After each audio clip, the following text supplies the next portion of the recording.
Hi అండి అందరికి. మా బామ్మ చేసిన పిట్టు రెసిపీ అయితే చూసేద్దామా. ముందుగా అయితే వరి నూకని 2 సార్లు అయితే కడిగేసుకొని వాష్ చేసుకోవాలండి, వాటర్ లేకుండా. తర్వాత అయితే నూకని తడిపి పెట్టేసుకున్నాం కదా. నెక్స్ట్ వైట్ క్లాత్ తీసుకొని తడిపేసుకొని కింద గిన్నెలో ఒక వాటర్ వేసుకొని పైన అయితే ఇలా క్లాత్ కట్టేసుకోవాలి.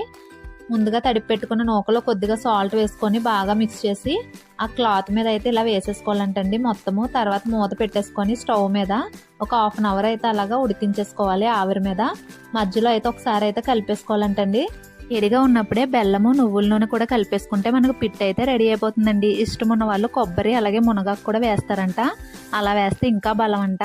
మన ఆడవారిలో పీరియడ్స్ టైంలో వచ్చే కడుపు నొప్పి అలాగే నడువు నొప్పి నుంచి అయితే ఈ రెసిపీ వల్ల చాలా ఉపశమనం అయితే ఉంటుందంట, మా బామ్మ అయితే చెప్పారు. ఇక్కడైతే అన్నీ సరిపోయాయని అడుగుతుందండి. చాలా పర్ఫెక్ట్గా సరిపోయి బామ్మ అని చెప్తున్నాను. మీకు కూడా ఈ రెసిపీ నచ్చితే please like, share and subscribe. ఈ రెసిపీ మీరు ఎప్పుడైనా టేస్ట్ చేశారా? చేస్తే ఒక లైక్ అయితే వేసుకోండి.